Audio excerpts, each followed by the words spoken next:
A very good evening to one and all. On the 1 week virtual faculty development program come workshop on advanced research methodology and data analysis. I hope you all are enjoying the previous sessions also. And today, on behalf of Inspira Research Association, Mehta College and Institute of Technology, and Swami Sahajanand College of Commerce and Management, I welcome Dr. Hitesh Parmar, a renowned academician, a renowned speaker, a renowned researcher in his field. He is from the Department of Business Management, Sardar Patel University, Gujarat. But before I invite Dr. Hitesh to start the session, I would like to throw some light on his career. Dr. Hitesh Parmar is an accomplished academician, researcher, and corporate trainer with 18 plus years of expertise in business management, data analytics, and research methodology. Currently serving as an assistant professor at the postgraduate Department of Business Management, Sardar Patel University, Vallabh Vidyanagar, Gujarat. He brings a unique multidisciplinary perspective with a BE in mechanical engineering, an MBA in operations and marketing management, a PhD in management, and a postgraduate diploma in research methodology. A pioneer in data-driven research, Dr. Parmar has conducted 200 plus faculty development programs and workshops, training 15,000 plus professionals, researchers, and academicians in advanced analytical tools such as SPSS, R, Minitab, eViews, NVivo, Jamovi, Amos, and Smart PLS.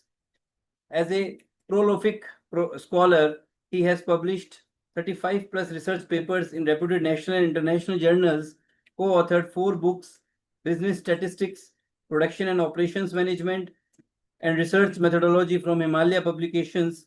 And additionally, he contributes as a content writer for Baba Saheb Open University, shaping curriculum in research methodology. Driven by a passion for applied research and analytics, Dr. Parmar bridges the gap between theoretical knowledge and practical implementation, empowering professionals with data-driven decision-making skills. His workshops are renowned for their hands-on, industry-relevant approach, making complex statistical concepts accessible to diverse audience. So I welcome Dr. Hitesh Parmar once again, and I am very thankful that, sir, you have spared your valuable time for today's session. Welcome you, sir. Thank you, Dr. Ravi Modi sir, for inviting me and providing me an opportunity to interact with the faculty members and research scholars. Thank you, sir. So we can start the session now, sir? Yes, sir. Yes. I'm just sharing my screen.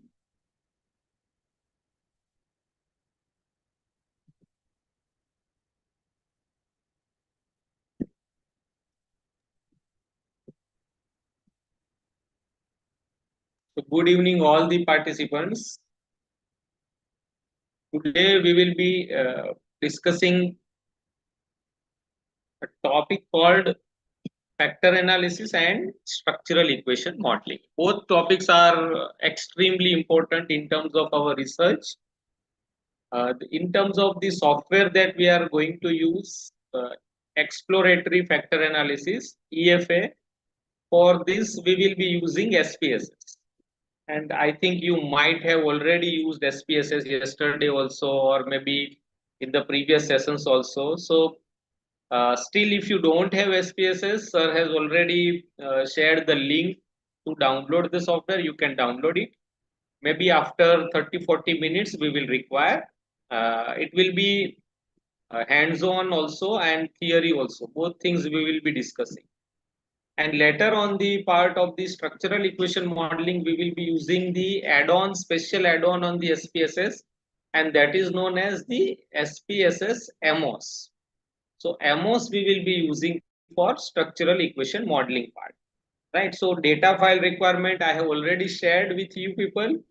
You can just download these data files, and at appropriate time we will switch to the software part also. First of all, let us begin with the some fundamental things of the technique, and then we will be moving further for the software part. So with this note, let us start understanding this topic called exploratory factor analysis. So let us assume that, and meanwhile, feel free to ask the questions also, please. Right? You can use the chat box and ask the questions. If it is relevant to the current subtopics, then I will directly take this your question, or at the end of the session, I will discuss your queries. But whenever in between you have any questions, just ask the questions, right? And at appropriate time, we will take all your questions. So don't worry, all the questions will be answered. So let us start discussing the concepts of the factor analysis. Let us assume that we went to any restaurant and then we have to give the feedback of the some on a 5-point scale. And for our understanding purpose, let us make us very simple that we have only 6 variables to deal. Actually, there could be many more variables, but as we are discussing it on the first time, so let us assume that there are only 6 variables to deal with.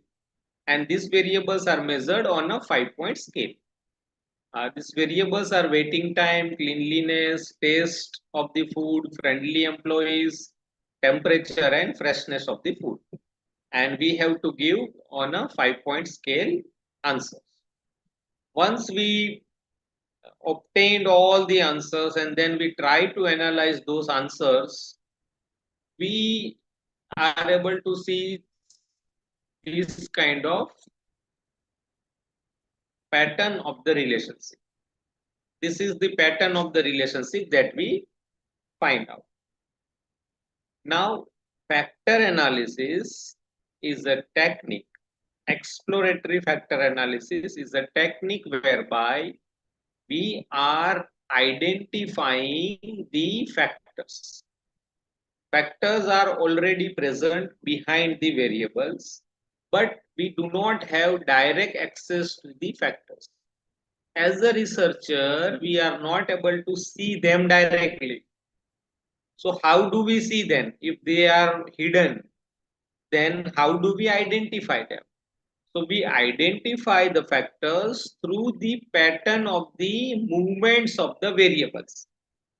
The variables which are moving together are considered as a same part of the factor. The variables which are moving together will be considered as a part of the same factor.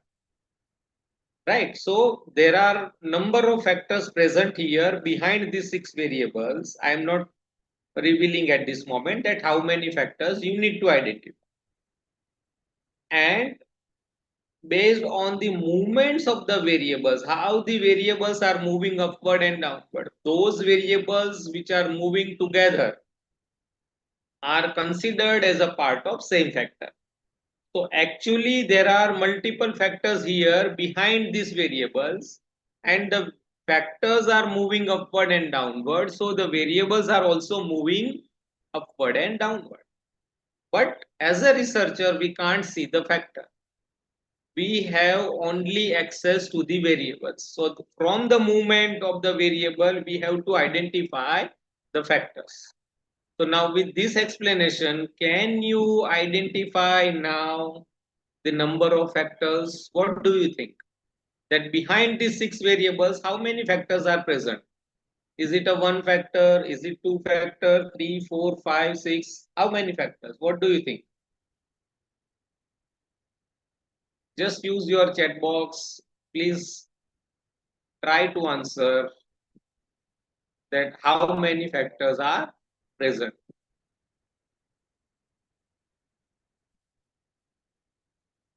I'm getting the answer 6 factor, 3 factor, okay, 2 factor, 2 factor, 2 factor, okay, Jalpa Chauhan 2 factor, Dr. Madhvi 2 factor, Anjali Madam has given 2 factor, Dr. Gagandeep Kaur 3 factor, Dr. Jyoti 2 factor, Ravi, nice. 6 moving factors. Okay. Dr. Sriya Lakshmi, 2 factors. Very good. See, there are 2 factors. Let us understand how there are 2 factors. See, basically these 2 factors are moving together and they are attached with their respective variables. And because of this movement, variables are also moving upward and downward. So the variables which are moving upward and downward together will be considered as a part of same factor. So there is a factor which is attached with the waiting time, cleanliness, and friendly ambience, and this factor is moving upward and downward. So these 3 variables are also moving upward and downward. And the factor number 2,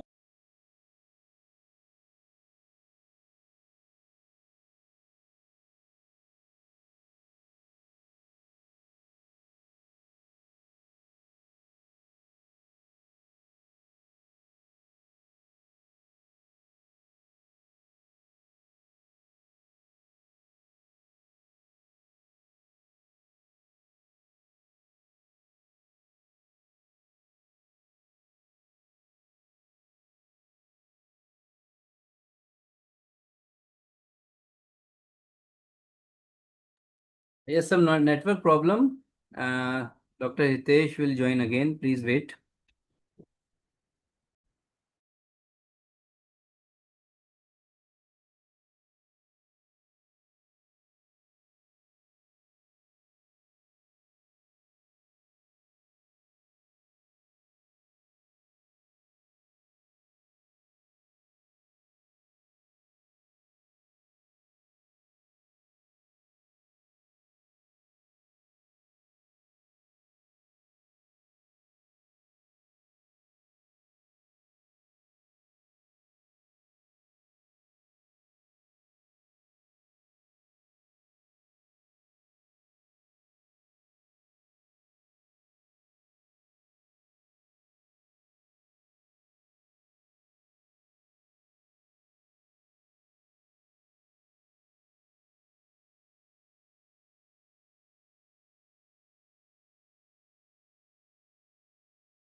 Actually, there is some network problem from Dr. Hitesh's side.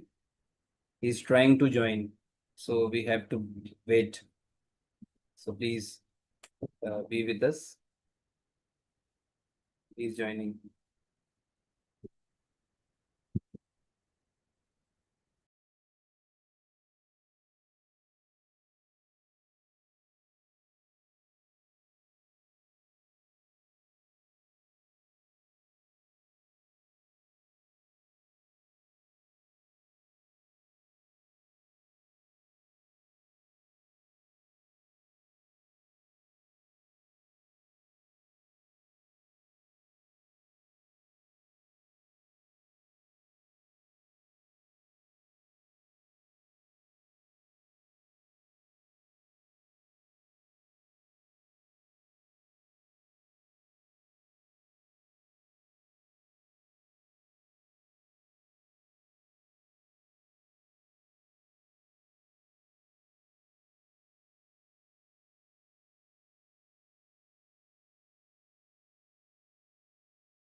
Yes, sir.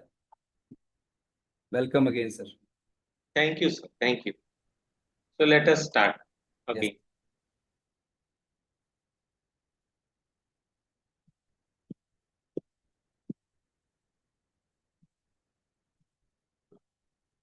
Okay, so we were discussing that exploratory factor analysis is a technique where the factors are already present, they are hidden, but they are not directly visible.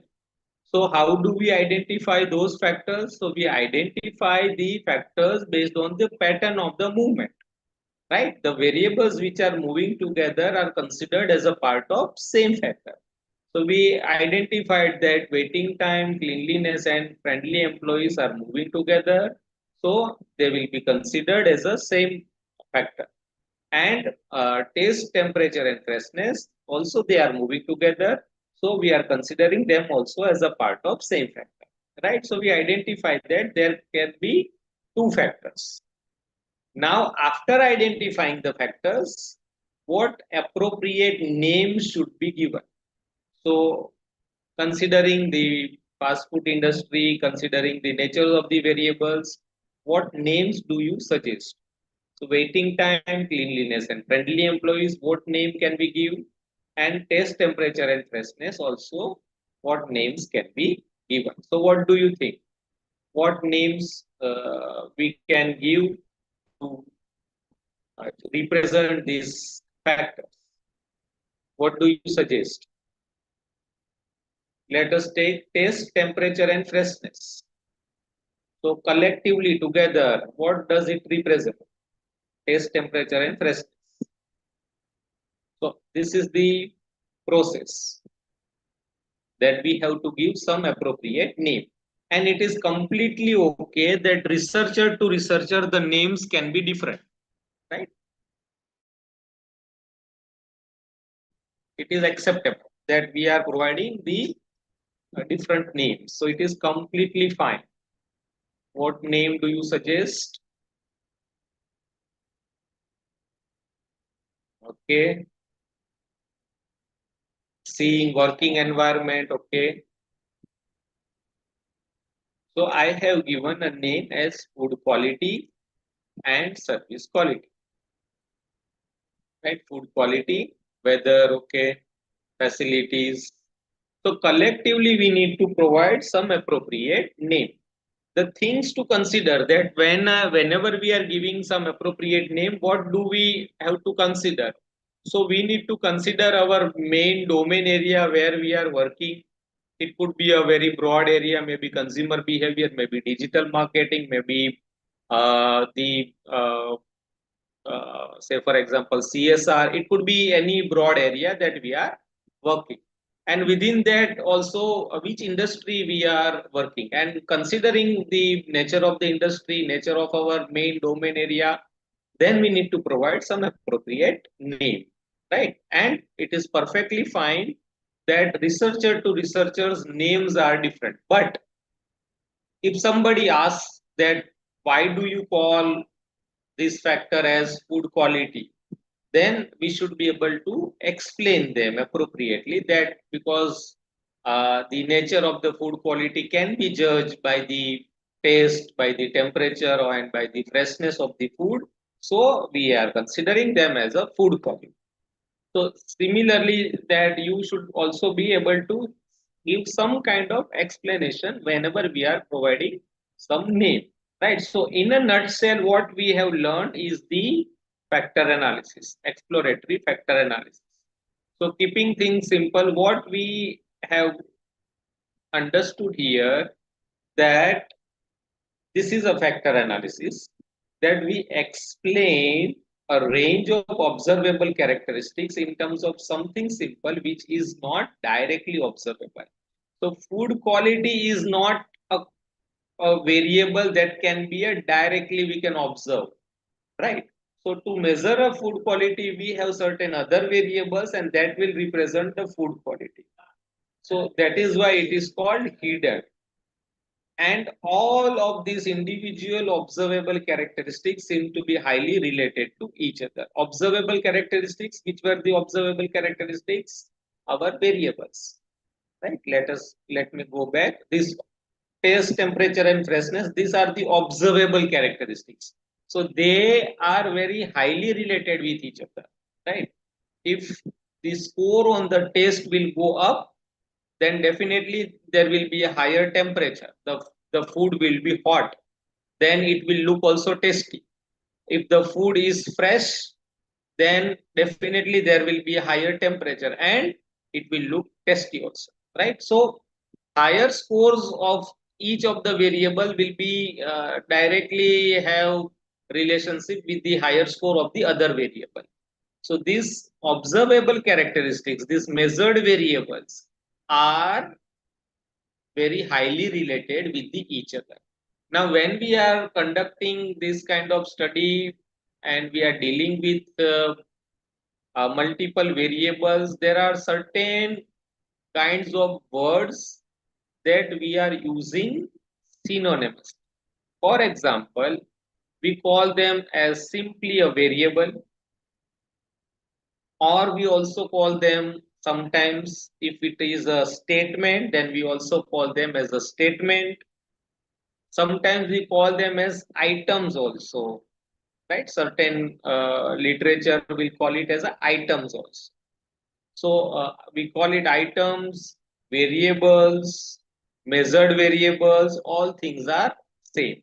And in terms of factors also, we are using certain words as simply factors or latent variables.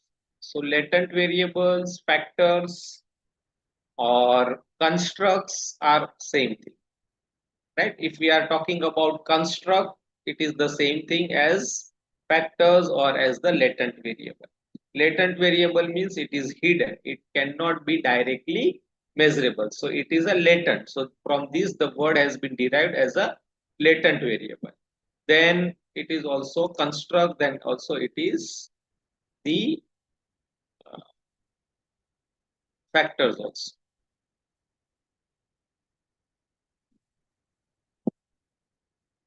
Let us take one non-technical example further to understand the concept. A mother observes various bumps and shapes under a blanket at the bottom of the bed. So mother is outside observing there are various bumps shapes under a blanket. What she is observing that when one shape moves towards the top of the bed, all the other bumps and shapes also moves towards the top. So she is observing as an outsider. Something is happening under a blanket. So she concludes that there is a child under a blanket, and because of the nature of the child, because the child is moving under a blanket, so there is a movement. And as an outsider, we are able to see only the movement.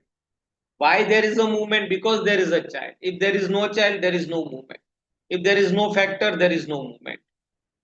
Right? So the nature of the movement is being caused by the factors.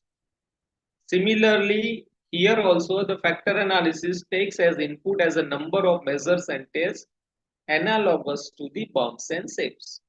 And that move together are considered a single thing, which we are labeling it as a factor. So here there is a child, and child is a factor. And the movement is being captured through a statistical technique. You all are aware regarding this technique. It is the correlation.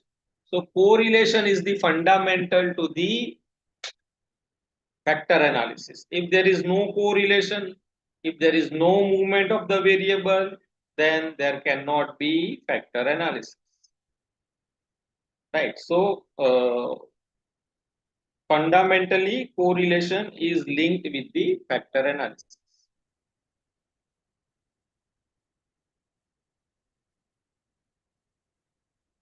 So studying the latent variables, here what we are studying is the latent variable. So latent variable concept is not a new concept. We are studying the latent variable, we call it as a factor or construct. So it is not a new concept. So generally we are representing the latent variable through a multiple indicators like this x1, x2, x3, x4, they are the multiple indicators. And LB is our latent variable. So this why first question arises in our mind that why do we have multiple indicators? Because what we are measuring is a complex phenomenon, right? It is not a simple thing that we are measuring. So it is a very complex phenomena that we are measuring, number one, and a single variable cannot justify it. Right? Single variable cannot justify the complexity of the nature. So because of this reason, we have to add multiple indicators. There could be ample examples in terms of our management research like anxiety, stress, social identity, irrationality, personality traits, service quality, customer satisfaction, customer loyalty, brand trust, brand loyalty. There could be multiple examples in each area. Right. So based on this we can understand the latent variable or the factors. Now, from this understanding, we can have the broader understanding that why do we go for a factor analysis? So there could be two possibilities. Whenever we are going for factor analysis, there could be two possibilities. Number one, we are going for data summarization. Number two, we are going for data reduction. Right. So because of these two purposes, we can go for the factor analysis. Either we want to summarize our data or we want to reduce the data. Let us understand data summarization. So what is data summarization? Research question is better understand the interrelationships among the variables. So here just we want to understand the interrelationships among the variables.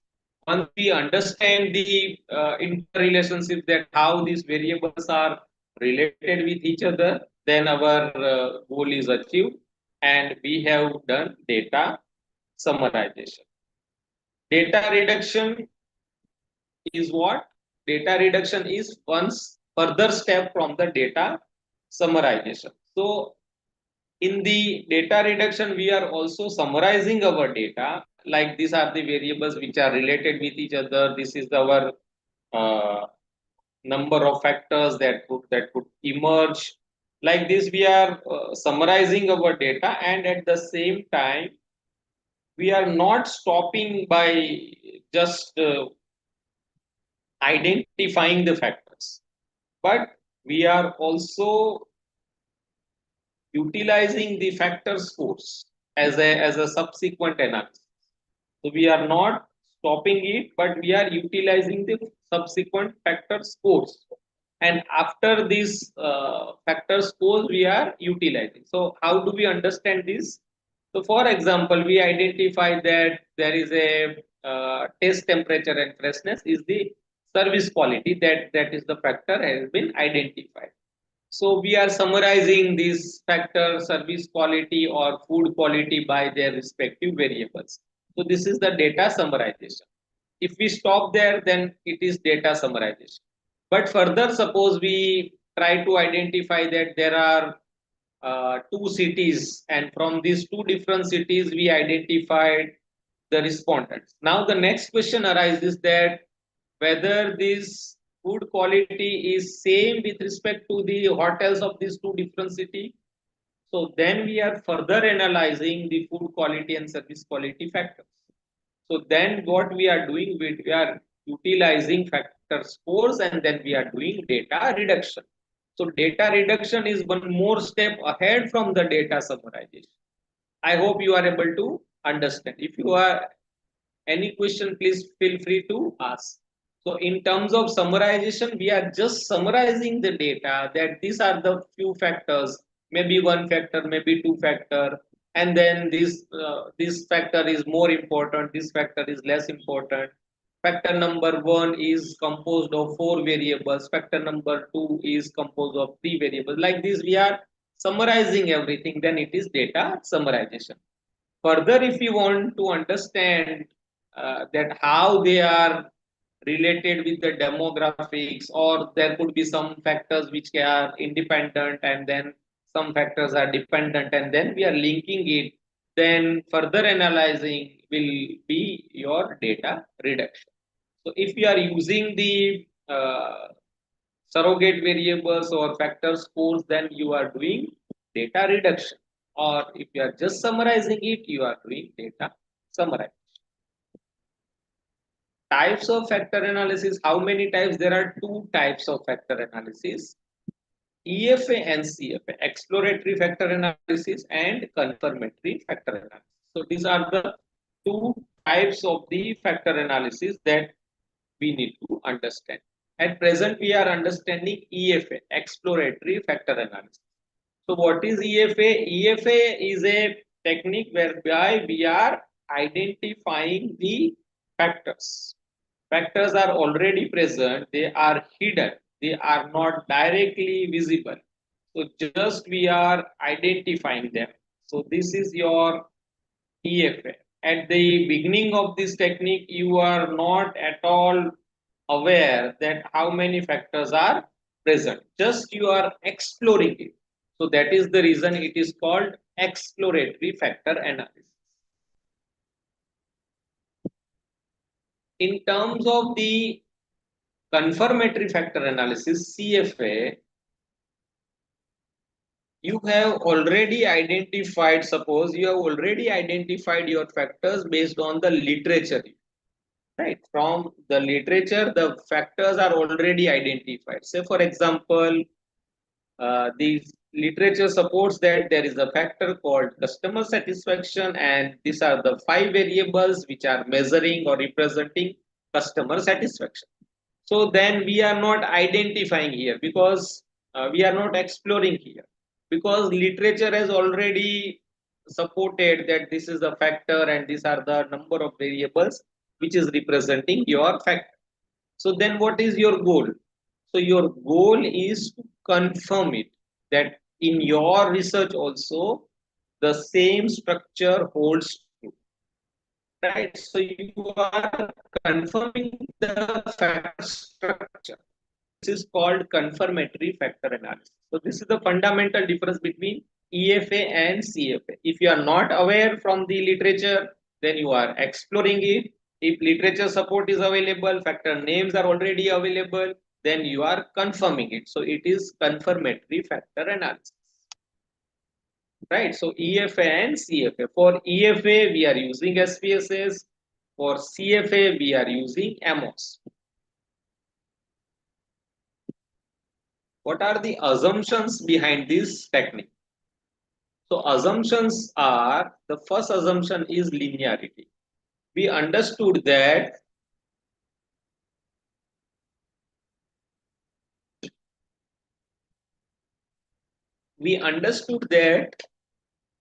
these variables and factors are highly related with each other. That is our understanding.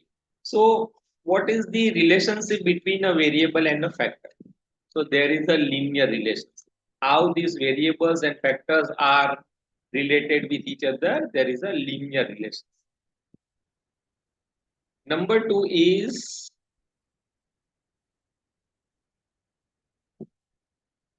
multivariate normality. As this technique is multivariate data analysis technique, right? Previous techniques that you already understood, like a multiple linear regression, so it is also multivariate data analysis technique. So what is multivariate data analysis? When we are using more than two variables, it is a multivariate. It is as simple as that, right? One variable is a bivariate, like when you are calculating mean, median, mode, standard deviation, univariate or bivariate. One variable is univariate. Two variables, say for example, we are considering correlation analysis. So it is a bivariate when we are considering two variables. And more than two is your multivariate. So here we are assuming that there is a multivariate normality. So this is also one of the important assumptions. The third assumption is that with respect to scales of measurement, which scales of measurement is appropriate. So at least we need interval data. So our data must be either interval or ratio. At least we need interval data. So nominal data are not allowed, ordinal data are not allowed. Interval data and ratio data must be present to go for the exploratory factor analysis. At least multicollinearity you must have discussed in terms of regression, that this is a how your independent variables are highly related with each other. So this is a problem in the regression. So it creates a problem called multicollinearity. So multicollinearity is a problem whereby your independent variables are highly related with each other. But here you need multicollinearity. Here we are assuming that there has to be some degree of multicollinearity. Without multicollinearity, there cannot be factor analysis. Your variables must have some kind of the collinearity. Collinearity means high degree of correlations. It must be present. If it is not present, then it will not be able to convert into a fruitful result. So we need multicollinearity and valid imputations of factor labeling. So whenever we are providing some names, some appropriate names should be given whenever we are conducting this technique. So these are the few assumptions that we need to consider while we are going for exploratory factor analysis. Then sample size issue. What could be the appropriate sample size for factor analysis? So the first rule that we need to understand is rule of 10. Rule of 10 means what? Do we need 10 samples? No. Per variable, we need 10 samples. If my number of samples are, say for example, my number of variables are 20, so 20 multiplied by 10, so we need at least 200 samples. Your number of variable multiplied by 10, this is the minimum theoretical required sample size. So you need to follow rule of 10. Then there is a rule called STV not less than 5. STV not less than 5 means subject to variable ratio. Subject to variable ratio should not be less than 5. For example, I am having 100 subjects. So 100 is my samples and I am having 20 variables. So 100 divided by 20, my answer is 5. It is perfectly okay. This ratio should not be less than 5. This is what we understand by STV not less than 5. Your sample size divided by your number of variables, this answer should not be less than 5. This is what we understand by STV not less than 5. Then there is a rule of 100, at least we need 100 samples, we need 150 samples, we need 300 samples. Like there are multiple rules available. 51 more cases than the number of variables. Yet we have not discussed the factor loading, but factor loading is what? It is the correlation between a variable and a factor. So this is called factor loading. So if this factor loading comes as greater than 0.6, number one, and all these factors at least are represented by 4 variables, then your sample size is okay, regardless of the sample size. Whatever your sample size you have collected, it is okay. But this is a very rare where you will be getting both a result in terms of factor loading also and in terms of number of variables representation also. So you may have a question that why do we have so many rules of the sample size? Because see, this technique is more than 100 years old. And over a period of time, so many authors have written so many things regarding this technique. And in terms of sample size also, they have tried to justify with respect to different perspectives. Your job is identify appropriate samples and then try to justify maybe more than one sample size rule. So for example, you have collected 300 samples, for example, and this 300 sample you have 20 sets of the variable, for example.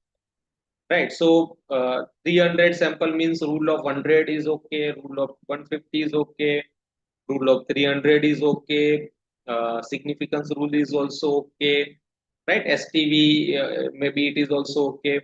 A rule of 10 is not okay, so that is fine. So from multiple angles, if maybe or two or three rules, if you are able to again, if you are able to justify, then it will be fine. STV is what?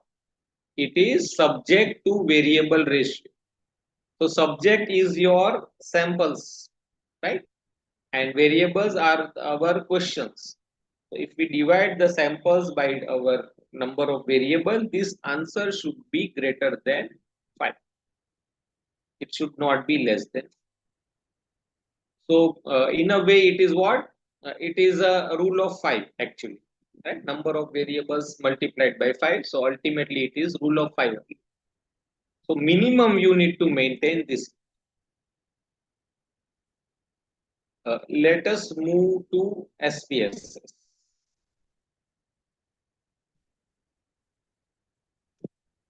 Let us open SPSS.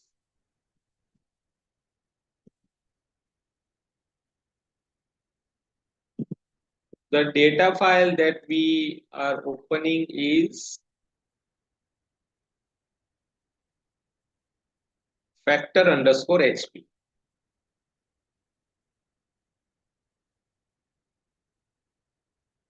So please open that data file factor underscore HP. And at the same time, also you open a Word file factor analysis statements.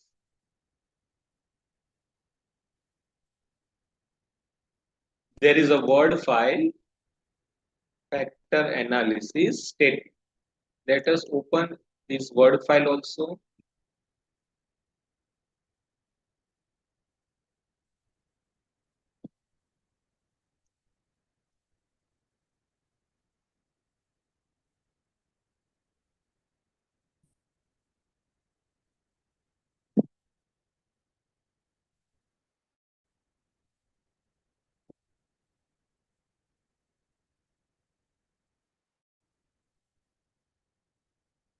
There is a question meanwhile this SPSS is opening. How we will distinguish which rule I have to use, or we can use one of them?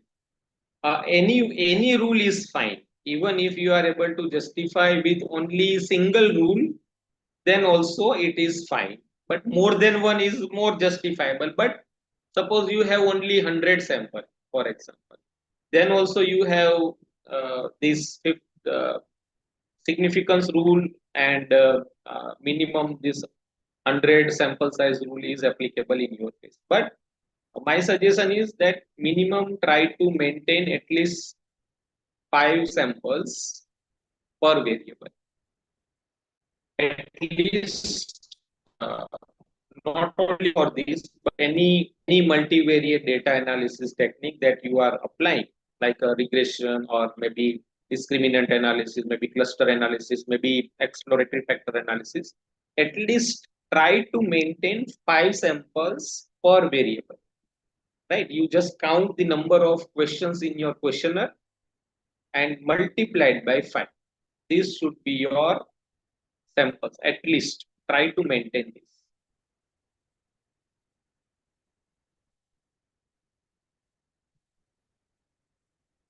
How to download SPSS? There is a question. So, okay, will not take more time, but see the link which is given.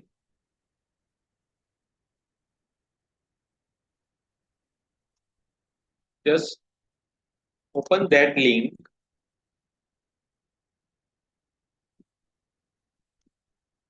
Go to the Google, where ibm.com and /products/SPSS. So you will get this one, IBM SPSS software, and then you need to click here, try SPSS statistics for free. Right? You need to click it. If you click there, then you will be given 14 days trial. You need to provide the basic informations, all this, whatever they are asking, and you need to submit. And in your registered email ID here, whatever the registered email ID you are providing to SPSS, then they will share the link to download it also, and the product key also. Then after clicking on this, just go through this step by step, and the software will get installed. But this trial version works for the 14 days.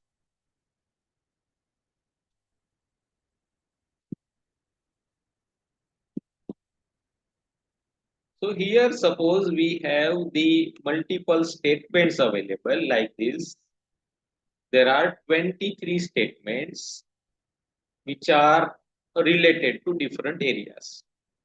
Now our job is that whether these 23 statements can be clubbed into or can be reduced to a few number of factors, or and if they can be combined, or if they could be represented by few number of factors, then how many factors?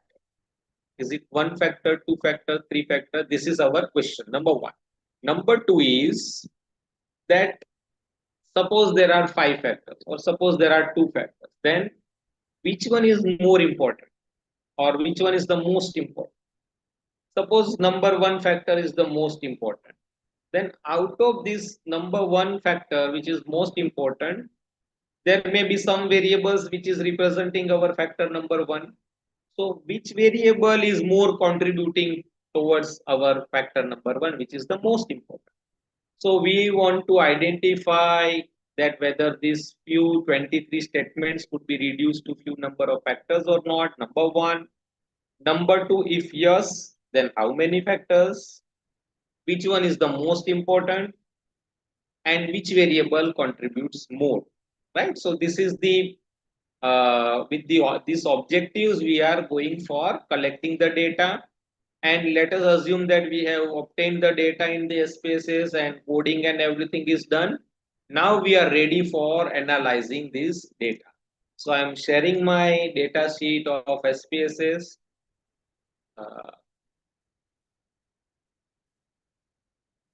And this is the SPSS that we are using. I hope yesterday or the regression analysis and other part you must have used this software before, little bit also, but you are aware.